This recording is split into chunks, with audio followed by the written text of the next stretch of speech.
muito bom dia para vocês. Estamos então começando, a segunda semana interna de prevenção de acidentes da Santa Casa de Diamantina.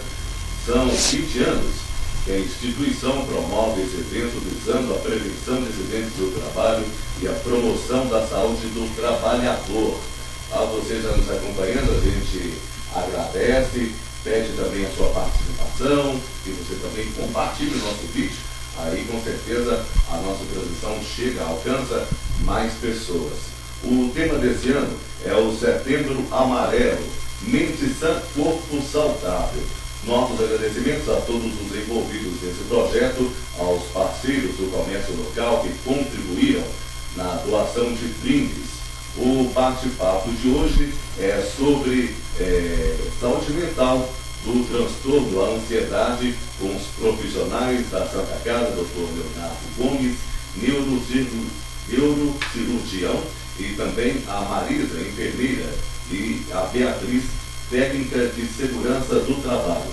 A gente agradece às empresas que junto com a gente proporcionam e realizam junto com a gente o nosso evento, dos nossos parceiros, que são Carambola Festas, Lapione, Rede Albatroz, Drogaria Saúde e Vida, Protevale EPIs, Prote Saúde EPIs Assistenciais, Dr. Alexander, Fala Diamantina, Paulinho Souza, Assessoria Esportiva. A gente também agradece ao Fabrício de Paula, Nutrição Clínica Esportiva. Então a você, mais uma vez, o nosso muito bom dia, bem-vindos. Vamos todos juntos, então, participar aqui da 20ª Semana Interna de Prevenção de Acidentes da Santa Casa de Caridade de Diamantina. Participe enviando a sua mensagem, tire suas dúvidas e, é claro, fique informado. A todos vocês, o nosso muito bom dia. Vamos juntos. Bom dia, meu nome é Beatriz, eu sou técnica de segurança do trabalho da Santa Casa. São 20 anos que a Santa Casa promove esse evento, reforçando as medidas de prevenção, de segurança e saúde do colaborador. Esse ano, nós fizemos uma pesquisa interna direcionada aos colaboradores com o intuito de traçar um perfil de saúde. E nesse perfil a gente conseguiu extrair muitos dados relacionados à saúde mental, saúde física e saúde mental. E a quantidade de pessoas que se declararam ansiosas chamou muita atenção da gente.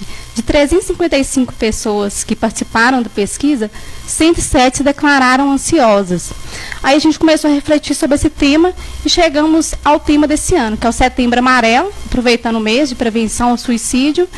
E convidamos Marisa, enfermeira, especialista em saúde mental, e Leonardo, neurocirurgião.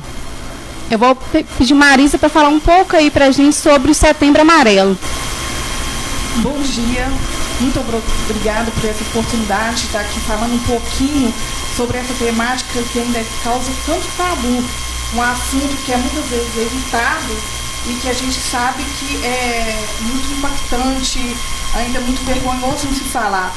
E o Setembro Amarelo vem com esse propósito de debater mesmo, levar esse assunto de discussão, promover a informação com diversos da nossa rede de saúde mental.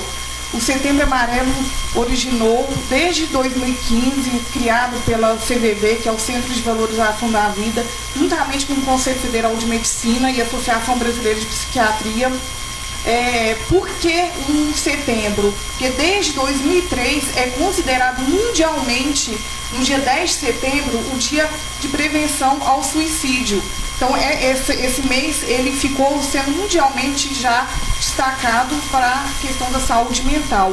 E por que o amarelo? Como tudo se originou? Em 1994, nos Estados Unidos, o jovem Mike M., conhecido pela sua personalidade caridosa, simpática e tem uma habilidade muito grande com mecânica, ele restaurou um carro Mustang e pintou sozinho de amarelo. Depois ele teve vários passeios com esse carro, era muito conhecido na sua cidade natal por esse Mustang amarelo. E seus pais o encontraram dentro desse carro com um tiro na cabeça. Aquilo lá foi muito assustador, porque todo mundo se perguntou como ele não deu sinal nenhum de angústia, de sofrimento. E no dia do seu funeral, os amigos e seus familiares fizeram cartãozinhos com a fitinha amarela, que é a nossa simbologia do Setembro Amarelo, escrito se precisar, procure ajuda. E logo essas mensagens se espalharam por todos os Estados Unidos e foram criando dimensões ainda maiores. Então o que foi?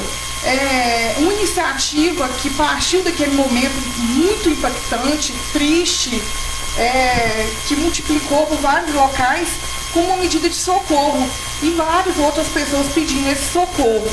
Então essa simbologia da fita amarela veio dessa história triste que veio representar todo esse setembro, que é o nosso mês de saúde mental, junto com a fitinha amarela para nos representar. Essa é a descrição desse Setembro Amarelo. Ô Marisa, por que é tão difícil falar sobre o suicídio? Como que a gente pode ajudar as pessoas próximas, né, que estão vivenciando uma pessoa passar por um período de angústia ou de depressão? De que forma que elas podem ajudar? O suicídio, ele ainda causa muita vergonha quando se fala dele, né? A exposição, a censura. Infelizmente, a gente tem uma pirâmide que ainda precisa muito melhorar essa rede nossa de atenção e principalmente a gente ter esse olhar cuidadoso das pessoas próximas a nós. Então essa vergonha de se falar, pensar que nunca veio atingir aos nossos lares, deixa essa pirâmide na base de pensamentos, de plano, bem larga. Infelizmente os casos vão chegar nessa pirâmide estreita lá em cima já com o fato consumado ou as tentativas, que são o nosso maior fator de risco. Então a vergonha de se falar sobre o suicídio, ela ainda é real, ela ainda precisa muito amadurecer. Por isso que o nosso mensagem que a gente sempre deixa, suicídio, é preciso falar, que é a nossa primeira porta de entrada. Falar e escutar.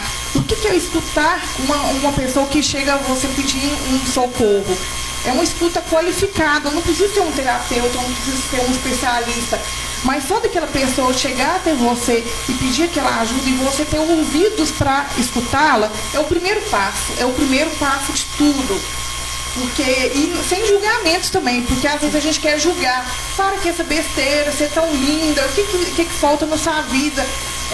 Você tem um casamento estável, você tem filhos maravilhosos, não te falta questão financeira estável, mas cada um tem sua particularidade, cada um tem seu sofrimento e a gente jamais pode mensurar o sofrimento de ninguém. Ninguém sabe o que se passa naquele momento, naquela mente daquele sujeito em sofrimento naquele momento. Às vezes não sabe se é um ato consciente ou inconsciente, você tirar a própria vida, né?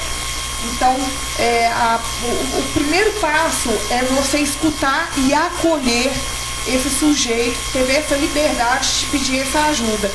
E o suicídio, ele vem seguido de doenças, né? A principal doença é a depressão, a ansiedade, que a gente também daqui a pouquinho vai falar um pouco, mas a gente tem vários fatores de risco.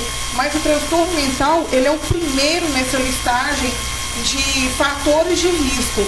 Então, se tem esse transtorno mental, é uma doença que precisa ser tratada. Por isso, é acolher e procurar um serviço especialista, não um serviço técnico, porque a gente trata a doença com acompanhamento médico, com medicamento, de acordo com aquela avaliação médica, psicológica. Sim. Nós falamos do suicídio, né, Marisa, que é a consequência final aí, às vezes, de um transtorno mental. Aí eu queria perguntar, Leonardo, como que isso ocorre, né? Como a ansiedade, ela está ali num padrão normal e como ele caminha aí para um transtorno mental, podendo chegar até o suicídio, porque a gente sabe que a ansiedade é uma reação natural do nosso organismo, né? O exemplo que a gente está aqui hoje, né? Mesmo decididos estar aqui sabendo da nossa responsabilidade com esse evento, é natural que gere uma certa ansiedade, um grau de nervosismo, mas a gente consegue controlar essas reações aí. Como isso parte do normal para o transtorno? Antes de qualquer coisa, bom dia, né? Muito obrigado mais uma vez por esse convite, né? 20ª CIPAT, uma grande responsabilidade. A gente está aí mais uma vez participando desse encontro, né? Que ontem começou muito bem, inclusive com uma conversa aí sobre a área nutricional, da parte de saúde física. Hoje a gente complementa, não deixando para trás aquilo que foi ontem, porque está todo mundo no mesmo caminho, né? Então, parabéns por toda essa organização da semana. E muita coisa para a gente falar hoje, né? Tem muitas coisas que se ligam aí, né? A ansiedade, como foi perguntado agora, como foi a questão do Setembro Amarelo que foi falado, como é a prevenção de acidentes do trabalho, quer dizer, tudo isso são questões totalmente interligadas. Em relação a essa primeira pergunta, quando que a ansiedade, de repente, deixa de ser alguma coisa normal para se tornar um transtorno, é bom que a gente entenda exatamente o que seria uma ansiedade normal, né? Uma reação de ansiedade, talvez como se fosse quase um sintoma. Foi isso que a Beatriz falou aqui, né? Você foi convidado para ir para uma conversa como essa hoje, como é, por exemplo, uma pessoa que tem uma estreia no teatro, uma pessoa que vai tocar no palco, uma pessoa que vai fazer pela primeira vez um encontro com uma pessoa que está esperando há muito tempo e tudo mais. Existem gerados no corpo sintomas e manifestações mediadas por áreas específicas do cérebro. Se for o caso, a gente pode aprofundar em que áreas são essas, que essas áreas vão se comunicar com outras áreas do corpo para poder produzir substâncias que trazem reações desse corpo, né? Desde reações nos pelos, pele fria, pelo que sobe, sudorese, boca seca, né?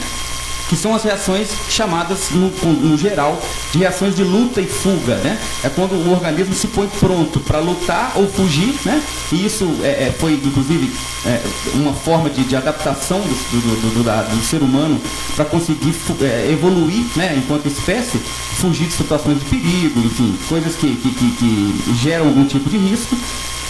Até o ponto que aquilo ali é só alguma coisa passageira, controlável e que não vai virar alguma coisa que paralise, né? Que impeça que a pessoa continue fazendo aquilo que ela precisa fazer, aquilo pode ser considerado um sintoma normal, uma reação normal do organismo. A partir do momento que trava, que paralisa, que cronifica, né? Ou seja, que começa a ficar muito tempo, muito prolongado, e essas reações se tornam uma rotina, né, na vida da pessoa, ao ponto dela deixar de fazer coisas por causa de estar ansiosa, ou dela de repente se arrepender com muita frequência do que fez porque estava ansiosa, e isso já começa a ganhar essa característica de transtorno, né? O transtorno é alguma coisa que foge mesmo do que poderia ser chamado de normal. E a ansiedade tem várias formas de manifestação. Desde a ansiedade generalizada, passa pela ansiedade como crise no pânico, as fobias, né, os medos de forma geral, as reações pós-traumáticas, né, os estresses pós-traumáticos e o próprio transtorno obsessivo-compulsivo. Todas essas manifestações estão dentro do espectro da ansiedade e podem contribuir para sintomas. Do ponto de vista de virar um estímulo para o suicídio, a ansiedade, apesar de realmente, como a Marisa falou aqui, praticamente 100% dos suicidas, né, das pessoas que se suicidaram, terem de base uma doença mental, a ansiedade não é a mais comum, né? Ela não é uma causa frequente de ansiedade e de suicídio. Apesar de que a sensação da crise de ansiedade, do pânico, por exemplo, é uma sensação de morte iminente, né? É bom que a gente entenda isso, a pessoa sente que vai morrer porque o coração acelera, falta o ar, né? Fica sem fôlego e tudo mais, essas reações que acontecem mediadas por essa reação de luta e fuga, mas não é um estímulo de morte normalmente. O suicídio normalmente está mais vinculado aos chamados transtornos do humor, como é a depressão especialmente, e também transtornos psicóticos, como esquizofrenia e outros que a gente pode aprofundar um pouquinho mais. Sim. Como que a gente consegue diferenciar uma tristeza profunda, um momento que a gente está passando, devido a acesso de estímulos externos ou internos, de uma depressão? São estágios diferentes, né? São estágios diferentes. Na verdade, tristeza é um dos sentimentos, né? É um dos sentimentos possíveis, uma das emoções possíveis, necessárias, inclusive, né? A gente precisa, dentro da saúde, da nossa saúde mental, a gente precisa de passar por tristeza. Isso na história do pensamento aí, dos estudos de saúde mental, a psicanálise, né? Enfim, todas as áreas que já se dedicaram a aprofundar no estudo disso. Antigamente era chamada de melancolia, né? Melancolia enquanto um sintoma mesmo, natural de uma reação do corpo humano, que depois, a certo ponto, do mesmo jeito que a ansiedade passa a ser um transtorno, a tristeza também pode passar a ser um transtorno, e que aí se torna a depressão. A depressão, então, é como se você tivesse um estágio de humor, né? O humor, nosso humor, oscila, varia com o dia, com os estímulos, né? Como você falou. dependendo do estímulo que for, ele pode fazer o nosso humor deprimir, né? O nosso humor ir para baixo, né? O humor deprimido não necessariamente significa depressão, significa que você está triste, né? Passou por um momento, né? Um momento de susto, de tristeza, de perda, né? De conflito. É natural que a gente reaja com a depressão do nosso humor, né? É até muito estranho quem não reage dessa forma a um estímulo externo. Da mesma forma que a ansiedade passa a ser um transtorno quando ela paralisa, quando ela cronifica, quando ela começa a fazer com que a pessoa não consiga tomar as atitudes que ela julga mais interessantes por estar triste, aquilo se torna, então, um quadro de depressão. Existem critérios diagnósticos, né, que o Manual de Saúde Mental, né, coloca como necessários para que a gente feche um diagnóstico de depressão, e esses sintomas envolvem várias situações. O humor deprimido mesmo, alterações que envolvem o sono, alterações que envolvem a alimentação, o contato social, a capacidade de lidar com frustrações.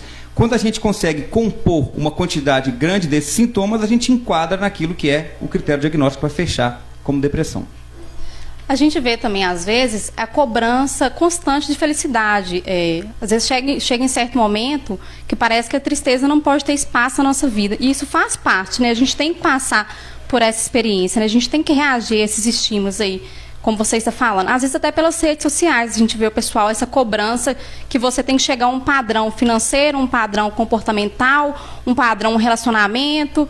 Tudo isso influencia, né, essa cobrança aí. Então, às vezes a pessoa chega ali no nível da vida dela e acha que ela não deu certo porque ela não atendeu esses padrões, ela não chegou nesse padrão ali que a sociedade, né, de certa forma, influenciava. Que foi o que Marisa falou também, né? Tá num casamento estável, tá num padrão financeiro organizado, a vida, né, parece que está fluindo bem. Como foi essa experiência, Marisa? Você ficou muito tempo na linha de frente, ainda está na linha de frente, né, de CTI Covid, e passou por um período longo, né, de experiência aí, com as pessoas reagindo, né, a algo novo, o que era o Covid, como que isso se aconteceu lá com vocês? Sim, essa palavra medo, ela fez parte, ainda faz parte do nosso dia a dia. E o medo, ele vem acompanhado de outros sintomas que até fisiológicos, por exemplo, a ansiedade. A ansiedade, às vezes, a gente pensa que aquele momento dá aquele bloqueio na gente, né? A gente até somatiza em outras reações. Por exemplo, uma dor no peito. Eu estou infartando. Mas é uma dor fisiológica devido à ansiedade. Esse enfrentamento que a gente ainda está tendo agora com uma maneira bem mais leve em relação ao Covid, exigiu, sim, um preparo psicológico muito mais do que nas nossas outras assistências à saúde que a gente tinha. O medo, ele gera, sim, essa insegurança, só que, às vezes, ele vem com outro propósito, da gente procurar ainda mais a segurança, procurar mais os estudos, procurar mais o equilíbrio. Então, juntamente com a equipe, né, uma equipe preparada, que sente o apoio de toda uma instituição para vários enfrentamentos que o Covid veio a trazer, né? Tem situações que a gente jamais poderia imaginar que o Covid nos traria, além do tratamento em si, que é bem complexo, né? Algo que a gente ainda está aprendendo muito. A questão emocional do Covid, ela exige de nós profissionais um equilíbrio que a universidade não ensinou para a gente, as escolas de saúde jamais ensinou para a gente. Então, sim, gerou momentos de angústia, momentos de desespero, momentos de desistência, né? Mas, para isso, a gente precisa, sim, sempre de ter um amparo, parar, refletir, né, onde eu consigo ir, até onde eu consigo ir, e não ter aquela questão, eu sou obrigada a estar aqui. A gente nunca deixou com esse apontamento, é você ou você. A gente sempre teve essa liberdade de escutar os nossos parceiros em equipe, e observando no dia a dia até onde estava com essa disponibilidade e também com a destreza de cuidar desses pacientes nas suas diversas complexidades. Então, esse apoio a gente teve muito, mas é fato que a gente passou por momentos jamais que a gente tinha esse preparo para enfrentar, principalmente emocionalmente, em lidar principalmente com família. Eu falo que família, para mim, é o mais impactante de todos quando a gente fala de Covid. Recentemente me entrevistaram, me perguntaram o que é mais... que foi mais marcante para mim é a questão do óbito, né? A pessoa não poder se despedir de seu ente querido. Alguns perguntam como que ele foi enterrado, sendo que a gente sabe que o ritual de uma vestimenta, despedir do ente querido, tudo isso faz parte da nossa cultura. E o Covid veio e rompeu com isso. Então, aquela tristeza familiar de, às vezes, nem ver esse ente querido, às vezes, ver de longe num vidro, tudo isso exigiu de nós um preparo emocional que, assim, de onde que veio essa força? Veio de uma força interna e de um trabalho em equipe, de parceiros, para a gente saber como enfrentar e amadurecer todos esses fluxos e rotinas. E você, Leonardo, você também teve essa experiência? Como que foi para você estar lidando aí com esses atendimentos? Nós ainda estamos vivendo, né, um momento difícil, mas realmente, como a Marisa falou, muito mais tranquilos, né? Felizmente, a gente está numa fase adiantada aí de números reduzindo, né, de vacinação adiantada, então isso já nos deixa muito mais tranquilos, mas ainda a gente vê hoje, eu vou começar pelo momento atual, para depois voltar no que você está pedindo em relação a como é que eu vivi isso, porque hoje a gente vive uma situação interessante, complementando o que a Marisa está dizendo, de síndromes pós-Covid, né? A gente tem sido procurado, como neurologista, de pessoas que estão manifestando determinados sintomas depois de Covid leve, né?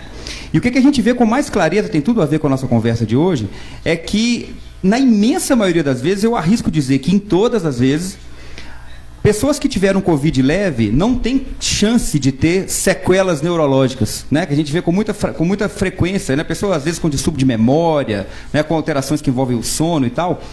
A tendência é a seguinte, a pandemia da ansiedade é anterior à pandemia do coronavírus, né? A gente sabe muito bem disso, o Brasil é campeão mundial em ansiedade. Então, pessoas que já eram extremamente ansiosas se veem imersas nessa realidade que a Marisa acabou de descrever aqui, né? Todo mundo parecendo tóxico, a gente com risco de sair de casa, começa a ter que se distanciar, nem o óbito o momento da morte é respeitado, e a gente começa a ter com isso, então, uma descompensação absurda da própria ansiedade. Então, hoje, a gente vê consequências de pessoas que tiveram Covid, que agora o medo que já era um problema, porque a pessoa já era ansiosa, se tornou realmente algo paralisante, né, e realmente absolutamente difícil de lidar, né? A minha visão, a forma como eu lidei com a evolução da Covid foi assim, eu cheguei a ficar 10 dias sem atender o consultório, né? Porque naquela época que foi mais intenso, que foi tudo sugerido de parar, de fechar, eu optei por fechar para poder entender um pouco do cenário, como é que ia e tal. E a gente começou a perceber que, na verdade, o fato de parar, a gente começou a gerar riscos em cima exatamente do que a Marisa também colocou aqui. As pessoas começavam a não ir no seu consultório e ir para o pronto-socorro com sintomas que achavam que era de Covid, mas eram de descompensações emocionais, da própria ansiedade, né? Ou seja, o atendimento em consultório, ele podia prevenir, evitar que a pessoa procurasse um atendimento de urgência, que era exatamente o lugar que deveria se evitar ir, né? Porque é lá que estava mais concentrada a possibilidade da Covid estar por ali. E com isso foi até o que me motivou, desde o início, a fazer aqueles vídeos que a gente começou a fazer nas redes sociais, porque o alcance acabou sendo muito grande das redes sociais, mais do que sempre foi, né? As pessoas não estavam saindo de casa, não estavam tendo contato praticamente com ninguém, então a forma de lidar com isso era pelas redes sociais. Então eu comecei a ver um aumento muito grande dos casos de ansiedade, com sintomas inclusive muito semelhantes aos sintomas do Covid, e com esses vídeos a gente conseguiu de alguma forma amenizar um pouco desse sofrimento intenso e de reduzir um pouco da busca, inclusive por atendimentos de urgência em locais de maior risco, e assim a gente evita um pouquinho dessas manifestações da ansiedade. Mas realmente, em um momento muito difícil, eu arriscaria dizer que na nossa geração aí que vivenciou isso aí, talvez seja o maior desafio pelo qual nós vamos passar na existência em relação à questão de uma saúde pública, né, mundial, né, esse tipo de situação que aconteceu. Então agora é realmente juntar forças para a gente ir reconstruindo as coisas como for possível. Complementando, na história nunca se houve tantas crises de pânico como teve nos últimos 2 anos. Né? Então, a pandemia, ela foi um gatilho para muitos transtornos que estavam ali quietinhos, porque nada foi tão impactante na vida do sujeito igual a pandemia. Uma ruptura total de laços sociais, familiares. Quantos ficaram sem ver seus entes, né, seus familiares, 1, 2, 3 meses? Tem outros que até hoje ainda têm esse medo de se aproximar, né?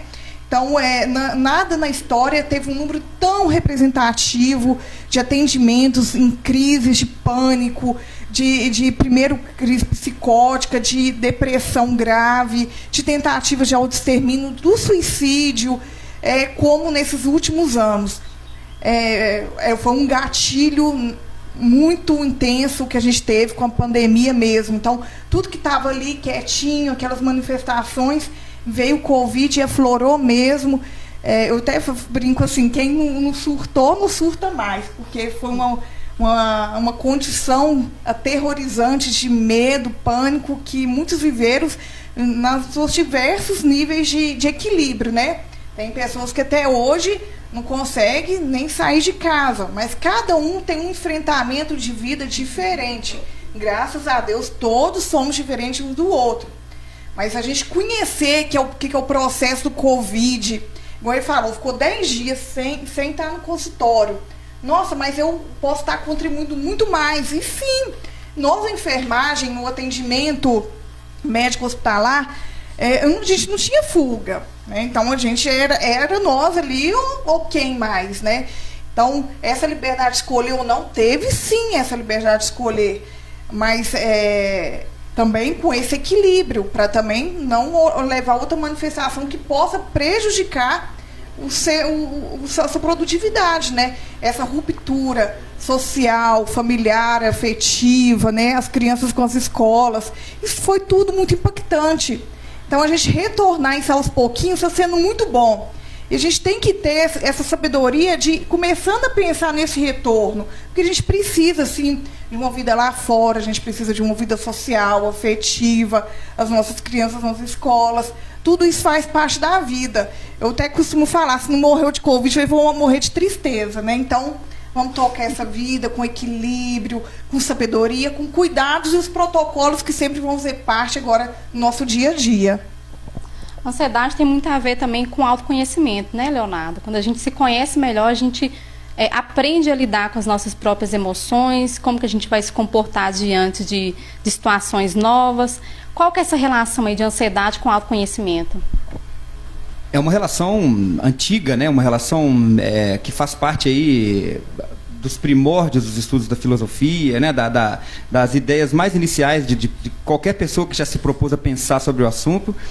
Sabe o tanto que tem essa relação, né? Que vem desde lá de trás, do conhece a ti mesmo, né? Que é um pensamento socrático antigo, e que a gente precisa de refletir bastante sobre essas situações para poder ver o caminho que a gente está escolhendo seguir. Nesse sentido, a tendência que existe é que a pessoa queira controlar totalmente as suas emoções, só para a gente poder fazer um paralelo e a gente evitar que essa busca pelo autoconhecimento se torne um fator de ansiedade. Né? Só para a gente poder entender que exagero, né, excesso, são palavras que a gente sempre tem que ter um cuidado, porque elas sempre devem ser evitadas. Né? Então, a busca pelo autoconhecimento, ela realmente faz todo sentido. Você precisa de saber aquelas coisas que mais te trazem angústia, aquelas situações que você consegue lidar melhor, os seus pontos fracos, né, situações que realmente possam ser exploradas e utilizadas a seu favor. Né?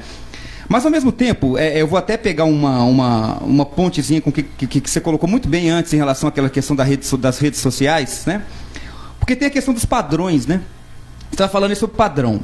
A rede social hoje confunde muito aquilo que é autoconhecimento. Porque quando a gente está com um choque de identidade, né? E isso acontece com muita frequência nos transtornos emocionais, do tipo quem eu sou, né?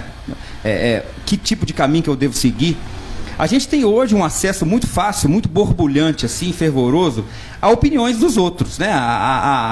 As redes sociais, enquanto uma exposição muito clara nos feeds que nunca acabam, né? Você vai rodando para trás, ali, para baixo, infinitamente, literalmente, e ali é quase impossível você ver alguma manifestação de tristeza. Alguma manifestação, falou sobre felicidade contínua, né? Isso é um grande risco, porque expõe para aquela pessoa que está buscando se conhecer uma realidade que não é a realidade, né? É uma fantasia de uma felicidade contínua, de uma busca ali por acompanhar modelos de pessoas que são bem-sucedidas, eventualmente, como são vários dos influenciadores, ou eventualmente não precisam de ser totalmente bem-sucedidas, mas elas não vão se dispor a colocar a parte mais crua da realidade delas ali, que envolve, na imensa maioria do tempo, inclusive delas, momentos de tristeza, de dificuldade, de luta, e vão colocar ali só as melhores viagens, as melhores comidas, as melhores roupas, os melhores pensamentos e tal. A gente vê quanto que existem pessoas que se escondem atrás daquilo que são chamados avatares, né? A pessoa cria, às vezes, um processo de rede social, ela cria um personagem na rede social para que ela seja aquilo ali que ela quer mostrar, só que no final das contas, ela não é aquilo que ela está mostrando. O que a gente está querendo dizer, o que a gente pode fazer de relação com a sua pergunta em relação a isso? Conhece a ti mesmo enquanto esse personagem que eu criei para as redes sociais, ou eu mesmo enquanto eu realmente, aquilo que eu realmente sou, né? Então essa é uma dificuldade muito grande. Isso vai chegar não só na ansiedade, mas também no próprio suicídio. A gente sabe por pensamentos sociológicos muito antigos também, tem um sociólogo especificamente que chama Durkheim, que falava sobre isso, que o suicídio é um ato que não é do indivíduo, ele tem fatores sociais envolvidos, e hoje a gente tem as redes sociais, que no final das contas de sociais tem pouco, né? Que estimulam a pessoa, às vezes, a sofrer um pouco com isso. Eu vou pegar só para finalizar essa reflexão, o que a Marisa falou sobre a questão do Setembro Amarelo. Cai até no Setembro Amarelo, porque o Setembro Amarelo é uma iniciativa maravilhosa, né? Como foi colocado aqui, ela realmente coloca em discussão o suicídio, ela põe para falar sobre isso, ela tira o tabu, ela desmistifica, ela traz pessoas que não têm ali acesso a essa informação para a hora que precisa, isso não tem dúvida. Mas, ao mesmo tempo, a gente tem influenciadores que nós acabamos de descrever aqui, que são pessoas que estão o ano inteiro, né? Dos 11 meses do ano, elas estão ali colocando mensagens super positivas, se mostrando ali em lugares maravilhosos, metas inalcançáveis para a imensa maioria do Brasil, né? Quer dizer, viaje para cá, coma isso, faça aquilo, faça essa plástica, mude para cá, faça isso e aquilo. Então aquilo no depressivo, para o depressivo que está tendo acesso, ou o suicida potencial, a gente pode chamar até com esse nome, que está tendo acesso àquele tipo de informação, ele já começa a ver aquela pessoa com um olhar que ele não acha interessante. Quer dizer, ela está me propondo viver uma vida que para mim ela é impossível, né? Então gera mais estímulo de angústia, de melancolia, de tristeza. Aí essa mesma pessoa chega em setembro, ela coloca uma roupa amarela, a mais sensual que ela tiver, se coloca no lugar maravilhoso e fala: sua vida não é assim não, né? A questão só de pensar diferente, não é tão assim, você é uma pessoa importante e tal. Mas isso não vai ser interpretado pelo potencial suicida ou pelo depressivo da mesma forma que é por um influenciador desse, né? Então o Setembro Amarelo, até ele a gente tem que tomar cuidado com o exagero, né? Porque ele pode ser mal interpretado por alguns dos suicidas. A doença mental, ela sempre é alguma coisa muito individualizada, que sempre tem que ser vista com bastante cuidado. Então, ou seja, o resumo dessa história, para o autoconhecimento, para que a gente possa ajudar as outras pessoas que buscam pelo autoconhecimento, a temática do suicídio, da doença mental, da ansiedade, da depressão, ela precisa de ser falada o ano todo, né? Setembro vai ser uma época de enfatizar isso, né? Ou seja, na busca pelo autoconhecimento, só temos que ter cuidado para que a gente busque o conhecimento de nós mesmos e não influenciado por aquilo que nos é falado como ideal. E essa rede de saúde mental, ela é muito frágil ainda. Ela é muito fragmentada. A gente vê os pacientes chegando no pronto atendimento e para onde ele vai depois, sabe? Ele fica todo numa rede ainda muito fragmentada. Então, essa rede ela precisa ser fortalecida, e esse fortalecimento é o ano todo, o tempo todo, a gente conhecer essa rede. E uma mensagem muito importante que eu sempre deixo: a gente quer preocupar com o mundo lá fora, com essas aparências lá fora, sendo que a gente cuidando de si e de quem está do seu lado, você já está fazendo um trabalho tremendo no mundo. A gente perceber quando é que o meu filho, meu marido, minha mãe, minha família, meus amigos estão com alguma estranheza, Tudo na vida tem que ter essa palavra equilíbrio que eu sempre estou falando aqui. Nem a tristeza demais, nem a alegria demais, o exagero na alimentação ou não, né, no sono, a insônia, tudo que é desequilibrado tem alguma coisa que precisa ser melhorado. Então, a gente observar quem está do nosso lado e a gente também se conhecer, não, eu não estou bem, está passando o limite, você já está fazendo um bem para você. Agora, não, a gente está vivendo um mundo que a gente quer mais preocupar com o que o outro está falando para começar a fazer julgamentos. Julgamentos e apontamentos o tempo todo. Essa exibição que tem nessas redes sociais, isso, a gente que está ali, sabe, estuda um pouquinho de saúde mental, isso é muito preocupante. A gente querer ser aquele modelo, sabe? Então, se a gente não tiver aquele equilíbrio, eu que estou acima do peso, vejo aquelas mulheres lá, lindas mulheres o tempo todo, se eu não tiver esse controle de conhecer até onde eu posso ir, até onde que eu consigo ir, buscar essa melhoria, o que pode estar me prejudicando ou não, é estupim, sim, para a gente procurar essas saídas, essas fugas de vida. É muito preocupante o que a gente vive hoje em rede social. Até porque mesmo essas pessoas que têm esses corpos maravilhosos, essas viagens maravilhosas, elas também passam por transtornos emocionais, né? Só que elas não nos mostram. Então a gente se vê frente a uma propaganda enganosa de uma pessoa que ela também tem seus problemas e você acaba se baseando só naquilo que ela divulga. E isso que você está dizendo, só para a gente poder complementar, a questão do saber ouvir. Você falou sobre isso no começo, né? A gente pode fazer um exercício que todo mundo consegue se enxergar na capacidade. A gente pode tentar ajudar as pessoas a conseguir aprender um pouco melhor a ouvir. Quando alguém vai te contar alguma coisa, a gente vê isso com muita frequência acontecer. A pessoa fala assim, nossa, mas hoje eu acordei com uma dor de cabeça. Você ouviu o que ela falou, mas qual que tende a ser a sua reação imediata? Dor de cabeça? Nossa, você não tem noção do tanto de dor de cabeça que eu tenho, não. Eu já tive uma dor de cabeça, não, porque... Nossa, eu tô passando por um momento muito difícil na minha vida. A pessoa vai responder como? Difícil? Você precisa de ver quando isso aconteceu com isso. Não, porque eu tô aqui sentindo tal coisa. A pessoa, ela joga para si mesma. Isso é um comportamento que reflete muito claramente o egoísmo que a gente vive hoje com muita clareza, que a gente não consegue ouvir e respeitar a capacidade, a possibilidade do outro se manifestar. Então, não só a pessoa não conseguiu se expor, não conseguiu colocar para fora a queixa, e a gente sabe muito bem que colocar para fora, que falar, é eventualmente mais terapêutico do que remédio, né? Psicologia funciona assim, situações religiosas funcionam assim, o Centro de Valorização da Vida funciona assim, né? Falar trata, né? Não só a pessoa não conseguiu se expressar, como ela foi exposta a outro problema, né? Que foi o problema dessa outra pessoa. Então, a pessoa que não soube falar, quer dizer, para ouvir tem técnica, né? A pessoa que não sabe ouvir, ela acaba estimulando a outra pessoa a cometer um ato que ela estava pensando. Então, não é simplesmente o ato puro e simples de ouvir. É ouvir a fundo, né? É se dedicar àquela queixa.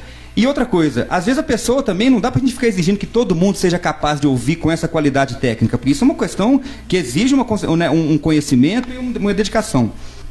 Mas esteja atento a perceber mudanças, como a pessoa era de um jeito, ela passou a ser um pouco diferente, e tenha tranquilidade e conhecimento para poder encaminhar. Procura ajuda, né? Eu não consigo te ajudar, não é errado a pessoa assumir humildemente essa incapacidade. Eu entendo que você está precisando, eu não consigo te ajudar. Mas se a pessoa conseguir estimular que essa pessoa vença esse estigma de procurar ajuda, ela já fez muito por ela.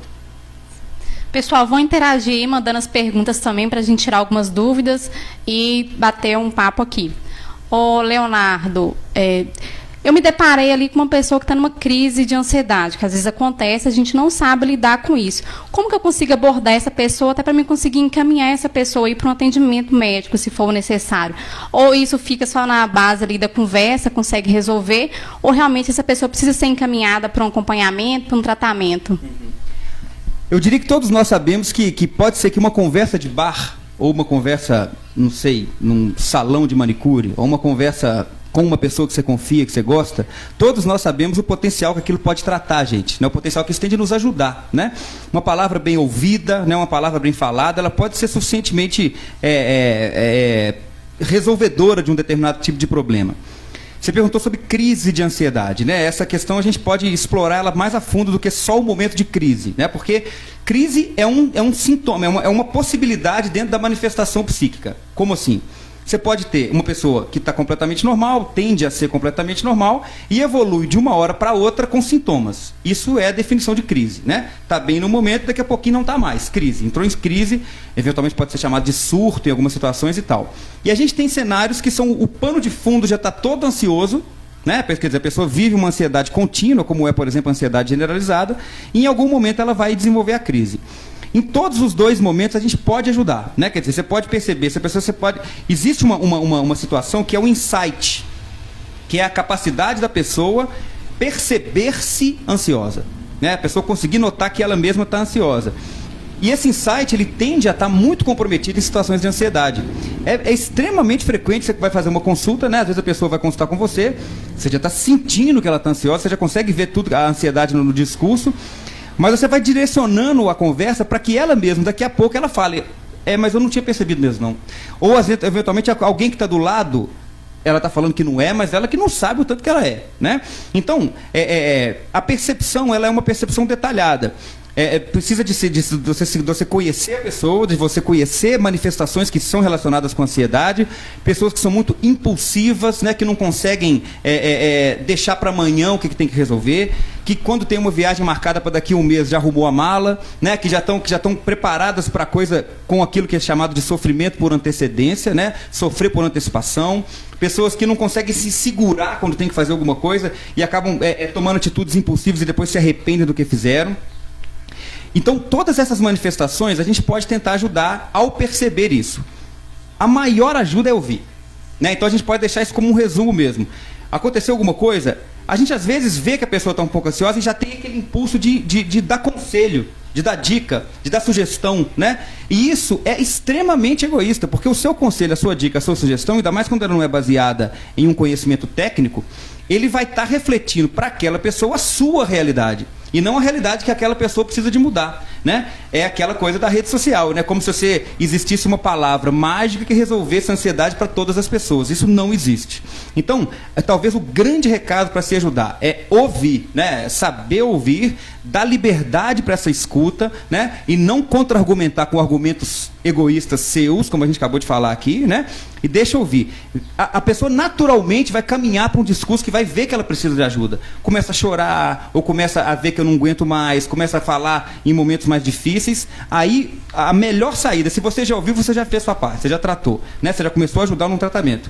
Depois disso, ela tendo tido liberdade para você para se abrir, ela vai ter capacidade de te ouvir quando você sugerir. Procura uma ajuda, né? Que tipo de ajuda? O Centro de Valorização da Vida é uma possibilidade. Os atendimentos psicológicos, psiquiátricos, eventualmente neurológicos, a gente que gosta muito de mexer com essa área também. CAPS, né? Enfim, procurar a rede de saúde mental. Infelizmente, como a Marisa falou, não é uma rede assim absolutamente estruturada em todos os lugares do país. Mas é com certeza muito melhor do que não fazer nada, né? Então, perceber o problema e dar a ele um ouvido e depois um encaminhamento já é um grande começo. O ouvir sem julgamentos, né? A gente sempre quer julgar, buscar culposos. Por que está assim? Sempre tem que culpar alguém. Né? Aquela coisa histérica mesmo, neurótica, de querer culpar alguém por tudo. Então, esse ouvir sem julgamento é sempre o primeiro passo. Essa ajuda, onde procurar essa ajuda, reforçando, aqui na instituição, no Santa Casa, a gente tem as duas psicólogas que sempre estão disponíveis a ouvir essas questões. Então, cabe nós ficarmos atentos a, quando não tiver essa busca por ajuda, os enfermeiros, os colegas, todos nós, a instituição, ficar atento quando a pessoa precisar de ajuda. A Aline e a Clarice estão sempre disponíveis a ouvir, né? Aqui em Diamantina a gente tem o nosso CAPS Renascer, que também é dos transtornos mentais. A gente tem o CAPS de álcool e drogas, que é relacionado a todo abuso de substância psicoativa, o alcoolismo, que a gente sabe também que é outra causa muito de risco para a questão do suicídio. Então, essa busca técnica especializada, ela é fundamental. Então, a gente, se vem uma demanda, a gente não tem que se sentir na obrigação de acompanhar aquele caso até a solução, porque às vezes a gente não tem esse preparo para isso, e não tem que ter mesmo, é muito específico, exige estudo, essa escuta qualificada não é bater no seu ouvido, vou fazer uma terapêutica aqui, não é assim. Você, junto com aquela pessoa, ela vir procurar essa ajuda, ela se sentir amparada, só dela sentir esse amparo, naquele momento de desespero, de desesperança, né, que não enxerga mais saídas na sua vida, você já está fazendo um grande passo na vida daquela pessoa. E outra coisa que eu sempre reforço é do risco iminente. Se a gente vê que a pessoa está num risco iminente, seja da tentativa de suicídio ou de outras crises aí dos transtornos mentais, a gente tem que proporcionar uma segurança para esse sujeito, né? Então, se ela está me falando que está com ideias suicidas, que já tem planos na sua vida, já o que ela vai fazer, a gente não pode deixar aquela pessoa desamparada. E também a gente não tem que manter aquilo em sigilo, procurar uma rede de apoio. Essa rede de apoio, gente, a família é fundamental. A família ela tem que estar ali junto. Eu não tenho família, não tenho pai, mãe, marido, esposa, mas ela tem uma rede de amizades, ela tem escola, ela tem um trabalho, é uma rede de apoio que tem que estar ali sabendo o que está acontecendo, para o quê? Para junto acompanhar. Então, esse risco iminente, então, se a pessoa me fala que tem planejando um suicídio, e eu sei que ela tem arma em casa, faca, que é tudo de fácil acesso, então isso tem que ser apontado, tem que ser lembrado, então tem que ser comunicado a essa rede de apoio dela, né? Então, as armas que a gente tem muito mais facilidade hoje, que é uma facilidade que sim, né, de a pessoa concretizar aquele ato. Então, é uma rede de apoio que vai muito mais que um atendimento de especialistas. É família, é trabalho, é amigos.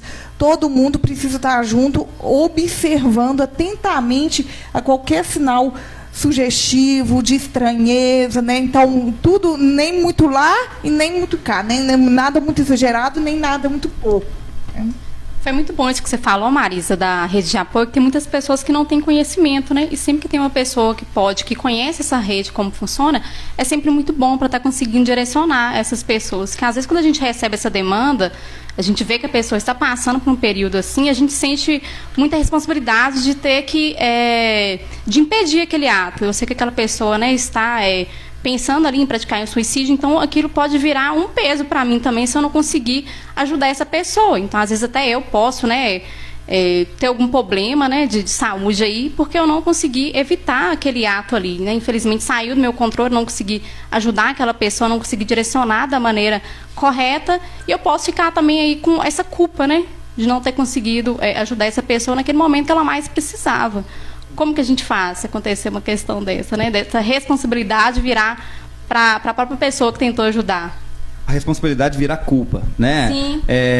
Uma outra frase bem consolidada do pensamento também é que a extinção da culpa é o início do progresso moral. É importante a gente, deixa eu até repetir, né? A extinção da culpa é o início do progresso moral. O que se quer dizer? Quer dizer, isso dá teses, né? Para poder falar um pouquinho sobre isso. Você falou responsabilidade e falou culpa, né? Eu acho que são duas questões boas da gente diferenciar. Se a gente, às vezes, tem uma sensação de culpa muito grande, e às vezes você já está com culpa antes de fazer, né? Quer dizer, a pessoa está se demonstrando ansiosa, está se demonstrando triste, está se mostrando com um comportamento, inclusive, suicida, e você já se culpa por não conseguir dar a ela a assistência toda que poderia dar. Então, isso gera em você uma ansiedade, essa sua ansiedade se transmite para outra pessoa, essa outra pessoa que já estava num sofrimento, numa fragilidade muito grande, ela também pode piorar. Nós estamos dizendo de um contexto que todo mundo está ansioso, né? Trazendo para a pesquisa aí, você falou, mais ou menos 1/3, né, dos funcionários da Santa Casa se declararam abertamente ansiosos. E nós falamos do insight aqui, ou seja, muitas dessas pessoas não sabem que são ansiosas, né? Quer dizer, existe ainda um percentual muito grande desses 2 terços faltantes que são ansiosos, só que não sabem, né? Então isso amplia para toda a rede. Vamos centrar só na questão da Santa Casa, por exemplo, né? Ou de uma empresa, de uma instituição.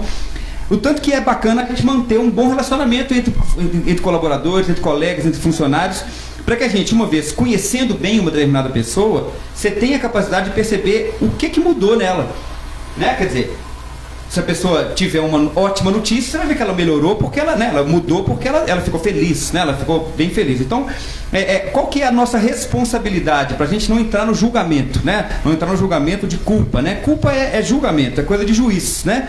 Declarado culpado, declarado inocente, isso não vem ao caso. A gente precisa tentar extinguir essa questão de culpa e passar a pensar o tanto que a nossa responsabilidade pode ajudar, sem ao mesmo tempo se responsabilizar tanto que se prejudicar. Então, enfim, é quase que entender o seu limite até onde você pode ir. Quando você percebeu que alguém tá demandando uma ajuda, né? Quer dizer, tô achando que aquela pessoa tá diferente, né? Eu comecei a ver ela sempre foi de um jeito, eu já conheço ela não sei quanto tempo, quantos anos e tal, e ela tá um pouco diferente. Uma pergunta pode ajudar, né? Tá tudo bem? Tá tudo certo, né? Você quer falar alguma coisa, né? Posso te ajudar de alguma forma? Enfim, não deu abertura, que muitas vezes não dá, né? Ainda mais dependendo do ambiente que for, do local que for. A gente pode tentar colocar possibilidades. Existem atendimentos. Hoje, rede social. Rede social a gente falou que são questões que são ruins, internet de forma geral. Mas a rede social, a internet de uma forma geral, também pode ser usada por um lado muito bom, né? Hoje todo mundo tem um contato do outro, né? WhatsApp, seja lá o que for.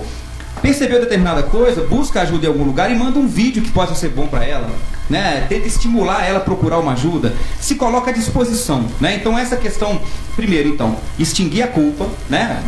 A gente vai fazer sempre o que a gente puder fazer de melhor. Se deu certo, ótimo. Muitas vezes não vai dar, né? Não vai ser obrigatório que um colega de profissão, por exemplo, ali, né, que trabalha todos os dias do lado, tenha capacidade de conseguir resolver o problema emocional de uma pessoa que está passando por um transtorno complexo, né? Então, se você se culpar por isso, você está se martirizando sem necessidade. Mas, ao mesmo tempo, a responsabilidade de ficar atento, sem aquela coisa de ficar compulsivamente de olho no comportamento de todo mundo e se tornar a partir dali um radar de problema dos outros, né? Não é isso que precisa, não precisa de ser assim. Mas dentro de um comportamento suave, leve, com a leveza que é necessária do momento do dia a dia, você ter capacidade de perceber mudanças e se mostrar como uma pessoa disponível para se falar sobre aquilo. Isso já é alguma coisa que tira o grande peso da culpa, dá uma certa responsabilidade, mas com a leveza suficiente para todo mundo poder levar a vida sem grandes pesos. Tá chegando perguntas aqui pra gente, João Paulo vai fazer a primeira.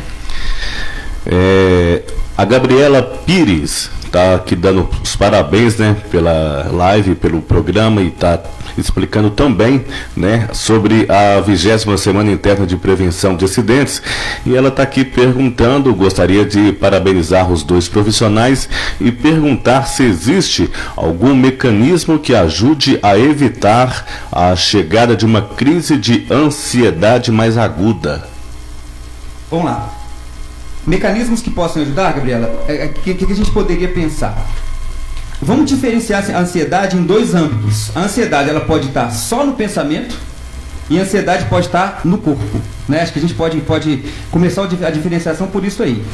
Ou seja, você está passando por alguma coisa, você vai fazer uma prova, você vai fazer alguma coisa, vem um pensamento que te deixa ansioso, você fica só reverberando aquele pensamento, o pensamento vai voltando o tempo todo, eventualmente você deita na cama para dormir, não consegue, porque um pensamento vai voltando, ou seja, um pensamento que está na mente, né? Tá só uma ansiedade que está só no pensamento.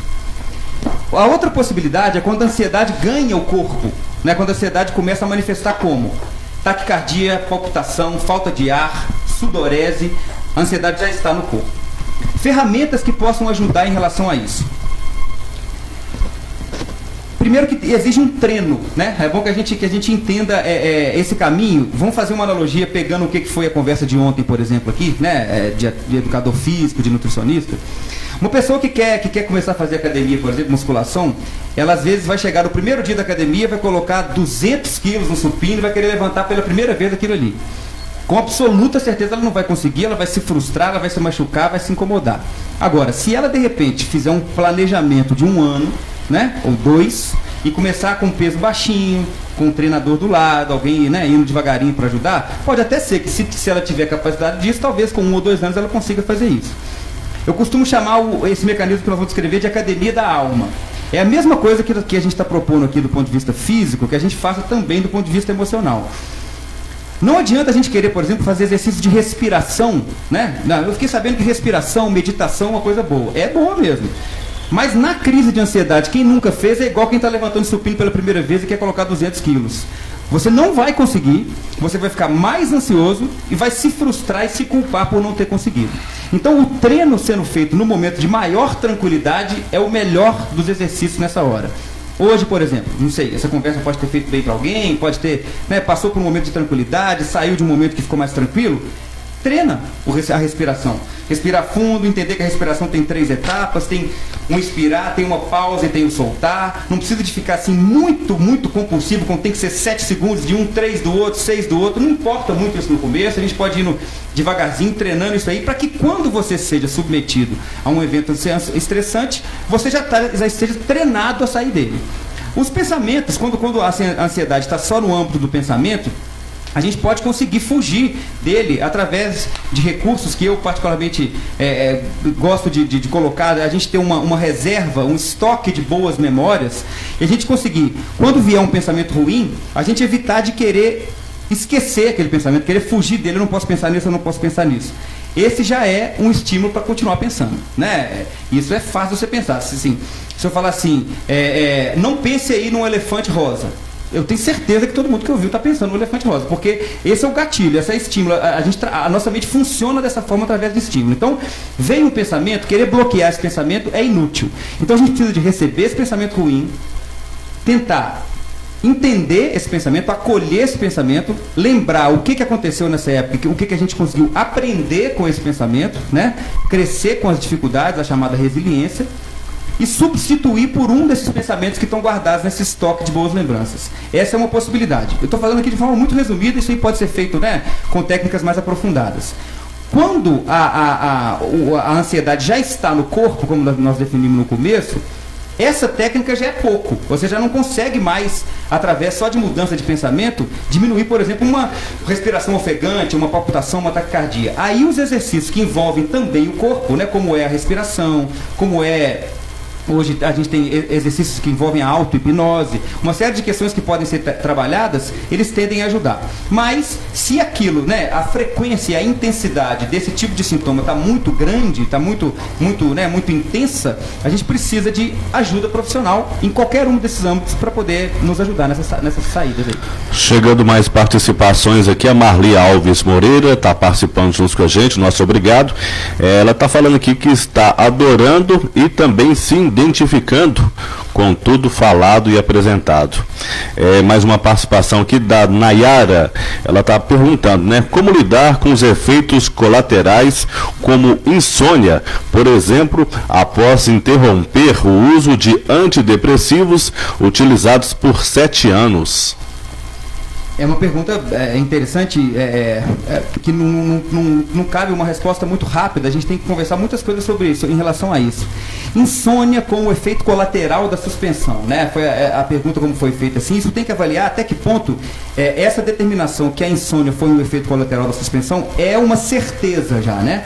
Ou seja, se não existe a possibilidade dessa insônia ser por outros motivos, se esse efeito colateral realmente é real, se existe uma resolução daquilo que começou a ser tratado com esse remédio que foi suspenso agora, ou se as manifestações, ou se aquela doença que foi tratada por esse antidepressivo ainda está vigente, ainda está acontecendo. Então, essa é uma pergunta que ela precisa de uma análise muito individualizada, né? Isso mereceria meia hora de consulta, né? Só para a gente poder entender bem individualmente cada uma dessas situações. Mas o que a gente pode dizer, talvez, seja focar especificamente no que é a insônia, né? A insônia, ela muito raramente, ela é uma doença, né? Ela tende a ser muito mais um sintoma, inclusive, a maioria das vezes, da própria ansiedade ou de uma depressão. Então, lidar com isso aí, precisa de se entender muito mais aprofundadamente sobre isso. É realmente uma situação que merece uma conversa terapêutica, uma conversa especializada para entender bem esse quadro. Lembrando que tudo que a gente fala de mente, né, saúde mental, não é na porta, não é num pronto atendimento que vai ser resolvido, que vai ser diagnosticado, né? Então, a ansiedade não vai ser diagnosticado ali numa crise no pronto atendimento. Tudo demanda tempo. É devagarzinho, é com a escuta, em consultório, não é numa consulta de 15, 20 minutos que você vai conseguir fazer um planejamento, um conhecimento da mente daquele sujeito nas suas diversas particularidades. Então, tudo demanda tempo para conhecer mesmo o histórico daquele sujeito. Só complementar, eu acho muito boa essa colocação, só complementando. Isso significa, eleva a importância do conhecimento na lida dos transtornos mentais das pessoas que trabalham na urgência, né? Inclusive plantonistas médicos, enfermagem, enfim, todos esses que tendem normalmente a estigmatizar, a ter um preconceito com relação à doença mental, né? Quer dizer, a pessoa chega lá no pronto-socorro com uma crise de ansiedade, ela não está simulando obrigatoriamente o que ela está sentindo, ela está sentindo de verdade, né? Se nós estamos falando que o Brasil é campeão mundial de ansiedade, se nós vimos que na nossa instituição 1/3 se declararam ansiosos, fora os que não sabem que são, e a gente começa a achar que uma crise de ansiedade que procura o pronto-socorro, nós vamos xingar, nós vamos ter o preconceito, nós vamos voltar para o paciente o problema, nós estamos simplesmente alimentando o problema, né? Então, é muito importante que esse conhecimento sobre a saúde mental e essa capacidade do acolhimento, do ouvir e depois do encaminhar, seja uma realidade para todos os profissionais da urgência. Com certeza. Mais uma pergunta chegando aqui da Franciele. O suicídio está vinculado à genética familiar? Franciele, essa é uma pergunta bastante interessante. A gente tem que entender o suicídio como uma possibilidade, né, dentro de uma série de transtornos, né? Então, quando a gente entende que o suicídio não é especificamente a doença, né, quer dizer, a pessoa tem uma tendência genética ao suicídio, ela pode não ter obrigatoriamente uma tendência genética ao suicídio, mas ela pode ter uma tendência genética a um determinado tipo de doença que pode cursar em seu estágio extremo, né, com o suicídio. Como a gente falou aqui, o suicídio, é muito errado a gente culpabilizar o indivíduo. O indivíduo ser o problema, né? O suicida, ele é por si só o grande problema. E essa pergunta sobre a carga genética, ela leva a pensar dessa forma, quer dizer, a pessoa já nasceu pré-determinada a suicidar, né? Ela já tem ali, ela mesma, independentemente do que acontecer com a vida dela, ela vai acabar caindo numa situação de risco de suicídio. Se ela tiver o risco, por exemplo, de uma psicose grave, de uma depressão grave, que eventualmente podem ter participação genética, tudo bem, pode sim. Mas é bem importante que a gente entenda isso. Rotular uma pessoa como um grande risco de suicídio ou não tendo risco de suicídio só porque não tem uma história genética, por exemplo, a gente pode negligenciar uma série de fatores importantes, né? Então, o suicídio, ele tem um componente social, né? Ele tem uma relação muito clara, tanto que ele é muito mais frequente em países de baixa renda, ele é muito mais frequente em população negra, ele é muito mais frequente às vezes, cada vez mais nos indígenas, nas pessoas mais carentes. Então, existe todo um contexto que, apesar de a resposta para essa pergunta especificamente que pode ser, né, pode ser que exista aí um traço genético que leve a determinadas doenças que levem ao suicídio, essa não é a grande preocupação. A grande preocupação realmente é a gente manter um ambiente que a gente possa reconhecer essas possibilidades, entender quanto mais a gente puder ajudar para que a pessoa não chegue nisso, e depois entender até o porquê que você vai reabilitar uma pessoa que já está ali naquele luto, naquele sofrimento, naquela angústia grande. Essa é uma outra discussão, mas só para a gente poder entender, né, o suicídio não como uma doença específica, mas como um sintoma necessário de se compreender. Quando a gente vai até procurar na ciência o significado da palavra suicídio, a gente encontra que é um conceito universal complexo, porque ele é multicausal. Então é muito difícil a gente falar assim, é por causa disso. Ele é uma associação de causas. Uma pessoa não suicidou porque o marido separou dela. Há outras causas que vêm aí por trás. Então que precisa ser analisado. Então não existe uma causa específica para o suicídio. É muito complexo isso. A Elisângela de Jesus Ferreira também participando, dando aqui os parabéns ao Dr. Leonardo. Que explicação clara e objetiva. A gente consegue se identificar em alguns momentos das explicações, principalmente agora com toda essa pandemia. Parabéns a todos os envolvidos pelo maravilhoso evento e muito necessário e também grandioso este evento. Chegando aqui uma pergunta agora da Isa Cordeiro. Doutor Leonardo, algumas pessoas, para diminuir a crise de ansiedade, tentam fazer atividades físicas e, quando há uma dificuldade de sair de casa, ter contato com outras pessoas. O que fazer? Eu imagino que a pergunta tem a ver com o momento, né? Com a situação da pandemia, né? De ter dificuldade de sair de casa por causa de isolamento social, né? Eu acho que talvez seja essa a grande colocação. É complicado, né? A gente começa a ver, a pessoa está tratando uma ansiedade com exercício físico e está ficando ansiosa de sair de casa para fazer exercício físico por causa do momento, como o momento está pedindo. A primeira coisa que a gente tem que entender é que, graças a Deus, muito felizmente, nós já falamos sobre isso aqui, o momento já é muito mais tranquilizador, os números estão muito mais tranquilos hoje na cidade, né? No mundo como um todo, a vacinação foi muito eficiente, muito eficaz, então a gente está num momento de maior tranquilidade. Primeiro ponto. Segundo, a transmissão do vírus, mesmo que eu estou focando, eu espero que a pergunta seja exatamente sobre isso, mas a transmissão do vírus em ambientes abertos, a gente sabe muito bem que ela é uma transmissão muito pequena, muito baixa, né?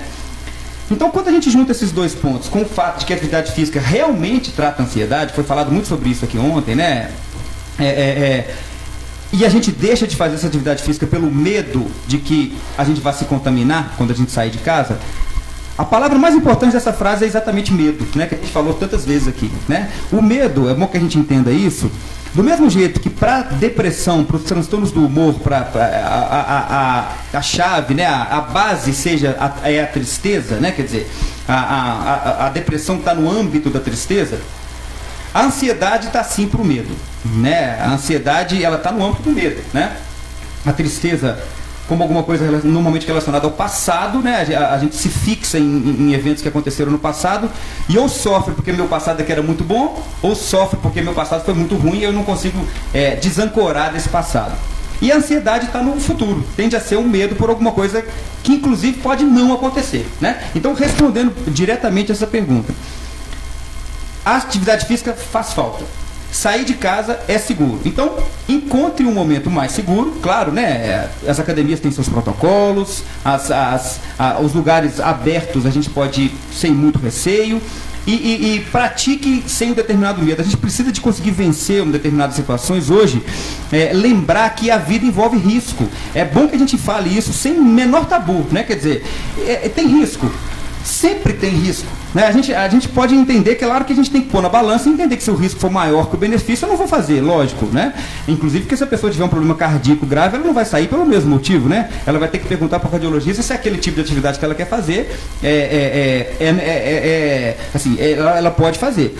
Agora, uma pessoa que já está vacinada, que está sintomática, que eventualmente está usando a máscara, que escolhe um horário com menos aglomeração, com menos gente, né, próxima, ela pode pesar esse risco e benefício, que sempre vai existir o risco, mas ela vai ver que, para ela, obviamente, tanto por motivos físicos quanto por motivos psíquicos, vale a pena ela fazer aquela atividade. E outra coisa, um dado real.